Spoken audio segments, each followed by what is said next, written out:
ఆడపిల్లలకు భద్రత ఇవ్వని సర్కారిది. నేరాల్లో 82% మహిళలపై అఘాయిత్యాలన్న హరీష్ రావు. రాష్ట్రంలో మహిళలు, బాలికలపై అఘాయిత్యాలు పెరిగిపోవడం ఆందోళన కలిగిస్తుంది. ఇంతకుముందు పోలిస్తే క్రైమ్ రేటు 22.5%, లైంగిక దాడి ఘటనలు 28.94% పెరిగాయి. మొత్తంగా 2945 కేసులు నమోదు కాగా ఇందులో 82% బాలికలపై అఘాయిత్యాల ఘటనలే ఉండటం సిగ్గుచేటు అని మాజీ మంత్రి హరీష్ రావు ఆగ్రహం వ్యక్తం చేశారు. కాంగ్రెస్ ప్రభుత్వ వైఫల్యానికి ఇదే నిదర్శనమని ఆదివారం ఎక్స్ వేదికగా దుయ్యబట్టారు.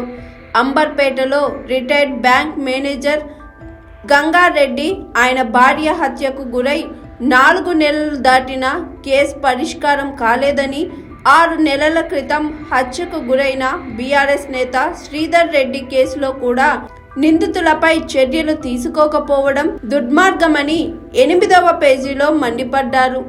ఘోర నేరాల్లో బాధితులకు న్యాయం దక్కకపోవడం శోచనీయమని పేర్కొన్నారు. తెలంగాణలో 163కు పైగా ప్రధాన కేసులు పరిష్కారం కాకపోవడం, 10 కోట్ల విలువైన ఆర్థిక మోసాలకు సంబంధించి రికవరీ జరగకపోవడం సర్కార్ అసమర్థతకు నిదర్శనమని వివరించారు. రాష్ట్రంలో నేరాల గుర్తింపు 31% ఉందని, బీహార్ లాంటి రాష్ట్రాలతో పోటీ పడే పరిస్థితి రావడం దురదృష్టకరమని, ఘటన జరిగిన మొదటి వారమైన గోల్డెన్ పీరియడ్ను వృధా చేయడం వల్లే బాధితులకు న్యాయం దక్కడం లేదని అభిప్రాయపడ్డారు. వివిధ కేసుల్లో నిందితులు యథేచ్ఛగా తిరగడం చూస్తే పోలీసుల వైఫల్యం కొట్టొచ్చినట్లు కనపడుతుందని దుయ్యబట్టారు. సీఎం రేవంత్ రెడ్డి పాలన వైఫల్యంతో తెలంగాణ పోలీసులు నైపుణ్యాలు, శక్తిని కోల్పోతున్నారని, రాష్ట్రంలో శాంతి భద్రతలు క్షీణించడానికి హోంమంత్రిగా వ్యవహరిస్తున్న ముఖ్యమంత్రే కారణమని విమర్శించారు.